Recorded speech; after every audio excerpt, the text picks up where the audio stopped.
Just Mercy, Part 3. Chapter 3, Trials and Tribulation.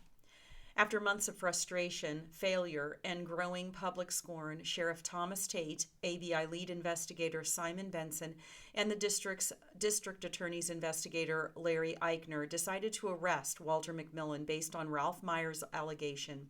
They hadn't yet investigated Mr. McMillan, so they decided to arrest him on a minor pretextual charge while they built their bigger case. During Myers' strange testimonial, the suggestion that Mr. McMillan might also have sexually assaulted him arose. Alabama law had outlawed non-procreative sex, so officials planned to arrest Mr. McMillan on those charges. On June 7, 1987, Sheriff Tate led an army of more than a dozen officers to a backcountry road. When they found Walter's truck, they drew their weapons, forced him from his vehicle, and surrounded him. Tate told him he was under arrest.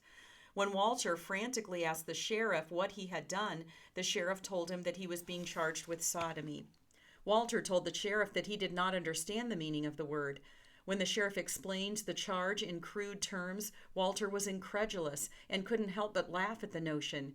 This provoked Tate, who unleashed a torrent of racial slurs and threats. Walter would report for years that all he heard throughout his arrest were insults and threats of lynching. "We're going to keep all of you from running around with these white girls. I ought to take you off and hang you like we done in Mobile," Tate reportedly told Walter, referring to a haunting case in Mobile from only a few years before in which the Ku Klux Klan had lynched a young African-American man named Michael Donald. The threats of lynching terrified Walter. He was also confused. If he was being arrested for raping another man, why were they throwing questions at him about the murder of Rhonda Morrison? Walter vehemently denied both allegations. In response, the officers locked him up. When Ted Pearson, the district attorney of Monroe County, first heard his investigators' flimsy evidence against Walter McMillan, he must have been disappointed. Ralph Myers' story of the crime was pretty far-fetched. Here is Myers' account of the murder of Rhonda Morrison. On the day of the murder, Myers was getting gas. Walter McMillan saw him at the gas station and forced him at gunpoint to get into Walter's truck. Myers didn't really know Walter before that day. Once in the truck, Walter told Myers he needed him to drive because Walter's arm was hurt. Myers protested but had no choice. Walter directed Myers to drive him to Jackson Cleaners in downtown Monroeville and to wait in the truck while Mr. McMillan went inside alone. After waiting a long time, Myers drove down the street to a grocery store to buy cigarettes. He returned 10 minutes later. After another long wait, Mr. McMillan finally emerged from the store and returned to the truck. He immediately admitted that he had killed the store clerk. Myers then drove Mr. McMillan back to the gas station so that Myers could retrieve his vehicle. Before Myers left, Walter threatened to kill him if he ever told anyone what he had seen or done. In summary, an African-American man planning a robbery murder in the heart of Monroeville in the middle of the day stops at a gas station and randomly selects a white man to become his accomplice by asking him to drive him to and from the crime scene because his arm is injured, even though he had been able to drive himself to the gas station where he encountered Myers and to drive his truck home after returning Myers to the gas station. Law enforcement officers knew that Myers' story would be very difficult to prove, so they arrested Walter for sodomy, which served to shock the community and further tarnish Mr. McMillan's reputation. It also gave police an opportunity to bring Walter's truck to the jail for Bill Hooks, a jailhouse informant, to see. Bill Hooks was a young black man with a reputation as a jailhouse snitch. He had been in the county jail on burglary charges at the time Mr. McMillan was arrested. Hooks was promised release from jail and reward money if he could connect Mr. McMillan's truck to the Morrison murder. Hooks eagerly told investigators that he had driven by Jackson Cleaners near the time of the crime and had seen a truck tear away from the cleaners with two men inside. At the jail, Hooks identified Walter's truck as the one he'd seen at the cleaners nearly 6 months earlier. This second witness gave law enforcement officials what they needed to charge Walter McMillan with capital murder in the shooting death of Rhonda Morrison. There was joy and relief in the community. Finally, someone had been charged. Sheriff Tom Tate, the district attorney, DA, and other law enforcement officials were cheered. People who knew Walter, though, found it difficult to believe he could be responsible for a sensational murder. Black residents told Sheriff Tate that he had arrested the wrong man. This was a man who had no history of crime or violence, and robbery just didn't make sense for someone who worked as hard as he did. Tate still had not investigated Mr. McMillan himself, his life or background, or even his whereabouts on the day of the murder. He knew about the affair with Karen Kelly and had heard the rumors that Walter's independence as a black man must mean he was dealing drugs. As it turned out, on the day of the murder, a fish fry had been held at Walter's house. Members of Walter's family spent the day out in front of the house selling food to passers-by to raise money for the local church where Evelyn Smith, Walter's sister, was a minister. There were at least a dozen church parishioners at the house all morning with Walter and his family on the day Rhonda Morrison was murdered. Walter didn't have a tree job that day. He had decided to replace the transmission in his truck and called over his mechanic friend Jimmy Hunter to help.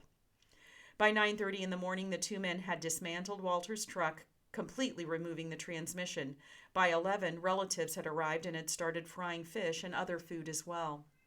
Police reported that the Morrison murder took place around 10:15 a.m., 11 miles or so from Mr. McMillan's home, at the same time that a dozen church members were at Walter's home selling food while Walter and Jimmy worked on his truck. In the early afternoon, Ernest Welch, a white man who worked for a local furniture store, arrived to collect money from Walter's mother for a purchase she had made on credit.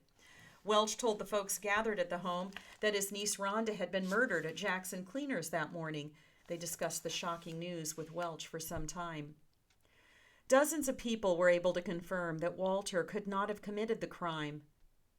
Church members, Walter's family, and the people who were stopping at the house to buy food. That group included a police officer who stopped by the house to buy a sandwich and noted in his police log that he had bought food at Mr. McMillan's house with Walter and a crowd of church folks present.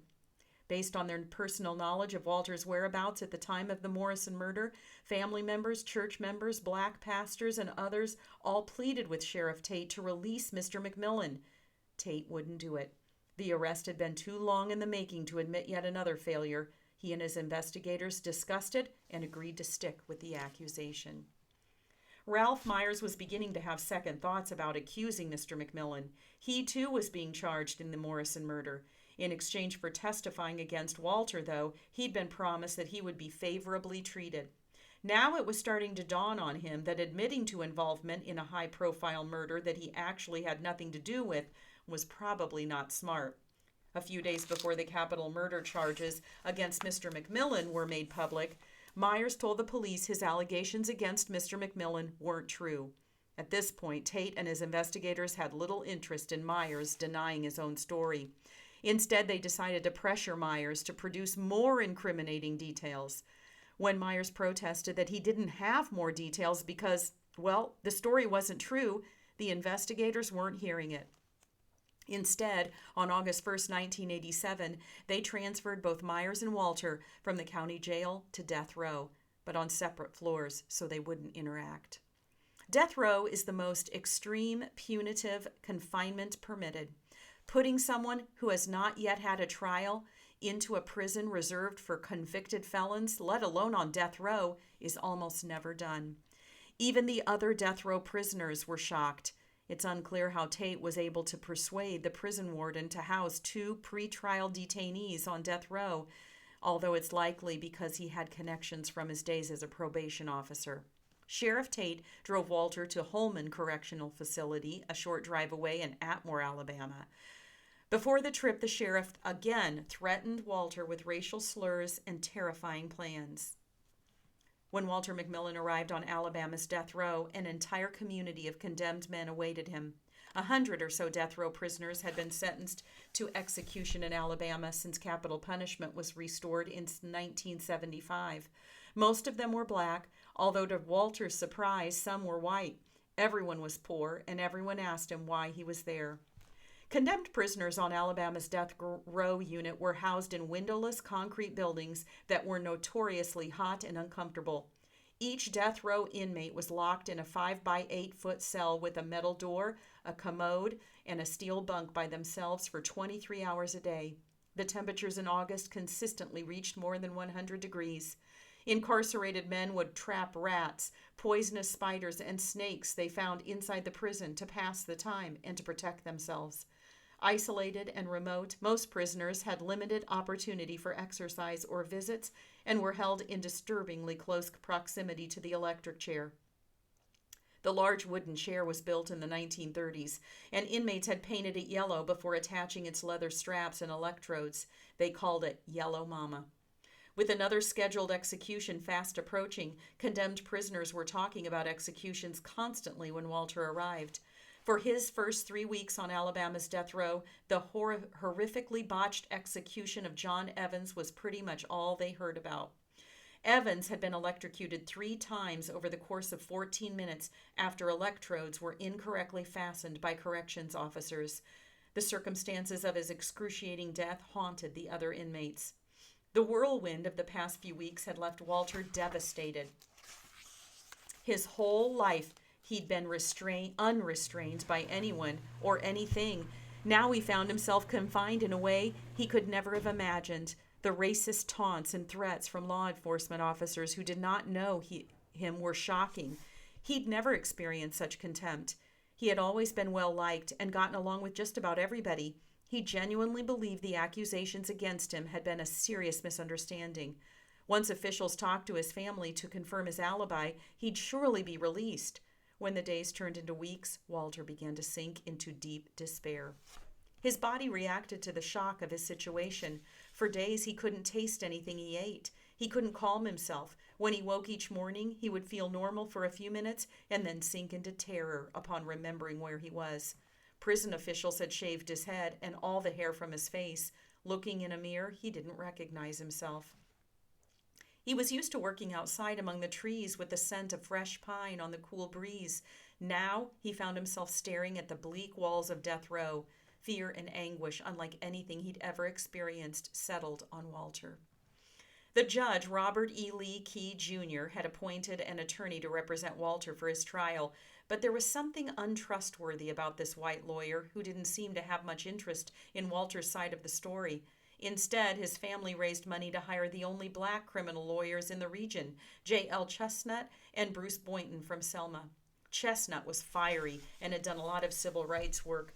Boynton's mother, Amelia Boynton Robinson, was a legendary activist. Boynton himself had a strong civil rights credential as well. Chestnut and Boynton failed to persuade local officials to release Walter immediately.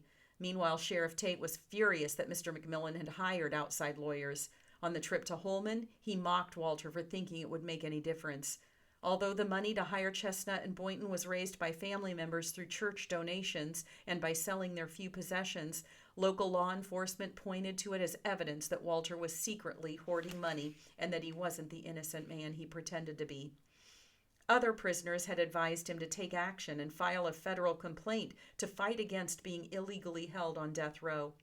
When Walter, who could barely read or write, failed to file the various pleadings and lawsuits the other prisoners had advised him to file, some blamed him for his predicament. There were days when I couldn't breathe, Walter recalled later. I had never experienced anything like this before in my life. I was around all these murderers, and yet it felt like sometimes they were the only ones trying to help me. I prayed, I read the Bible, and I'd be lying if I didn't tell you that I was scared, terrified just about every day. Ralph Myers' original plan of saying he knew something about the Morrison murder had clearly backfired. He'd also been charged with capital murder in the death of Rhonda Morrison and sent to death row. Myers was sinking deeper into an emotional crisis. From the time he was burned as a child, he had always feared fire, heat, and small spaces. As the prisoners talked more and more about the details of executions, such as John Evans's, Myers became more and more distraught. On the night of one execution, Myers was in full crisis, sobbing in his cell. There is a tradition on death row in Alabama that, at the time scheduled for the execution, the condemned prisoners bang on their cell doors with cups in protest. At midnight, while all the other prisoners banged away, Myers curled up on the floor in the corner of his cell, hyperventilating. When the stench of burned flesh that many on the row claimed they could smell during the execution wafted into his cell, Myers dissolved. He called Tate the next morning and told him that he would say whatever he wanted if he would get him off death row. Tate immediately picked up Myers and brought him back to the county jail. Ordinarily, the Alabama Department of Corrections wouldn't just put people on death row or let them off without court orders or legal filings, and certainly no prison warden would do so on his own. But nothing about the prosecution of Walter McMillan was turning out to be ordinary. With Myers back as the primary witness and Bill Hooks ready to say that he saw Walter's truck at the crime scene, the DA believed that he could proceed against Mr. McMillan. The case was scheduled for trial in February 1988. The DA, Ted Pearson, was getting older and had plans to retire soon after 20 years on the job. He hated that his office had been criticized for failing to solve the Morrison murder more quickly. Pearson was determined to leave office with a victory and likely saw the prosecution of Walter McMillan as one of the most important cases of his career. His one lingering concern may have been a recent United States Supreme Court case that threatened a long-standing feature of high-profile criminal trials in the South, the all-white jury. Even 20 years after the Civil Rights Revolution, Monroe County went against legal requirements of racial integration and diversity. For example, African Americans were often excluded from jury service on felony crime cases in Monroe County. As far back as the 1880s, the Supreme Court ruled in Strouder versus West Virginia that excluding black people from jury service was unconstitutional, but juries remained all white for decades afterward. In 1945, the Supreme Court upheld a Texas statute that limited the number of black jurors to exactly one per case. In Deep South states, jury rolls were pulled from voting rolls, which excluded African Americans. Even after the Voting Rights Act passed, court clerks and judges still kept the jury rolls mostly white through various tactics to undermine the law. Local jury commissions used statutory requirements that jurors be intelligent and upright to exclude African Americans and women.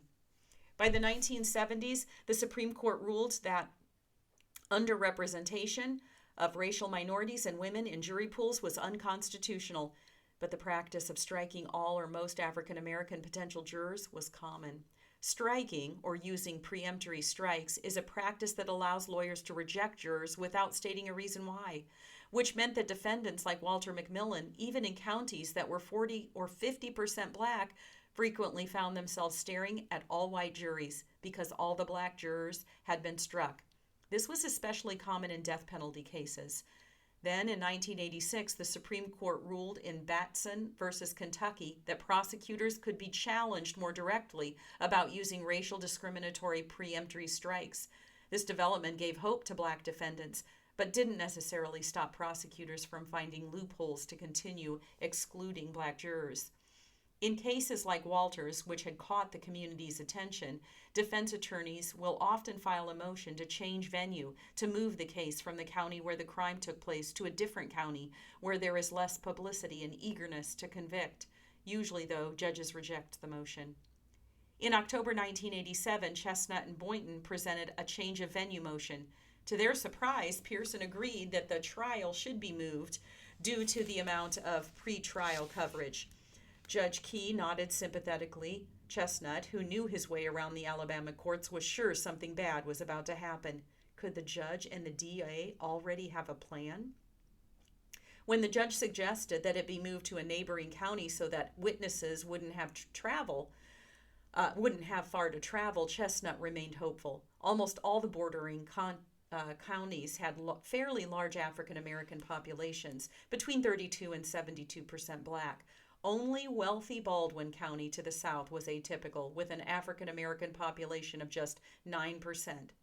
The judge took very little time deciding where the trial should be moved. We'll go to Baldwin County. The change of venue was disastrous for Walter. Chestnut and Boynton knew there would be very few, if any, black jurors.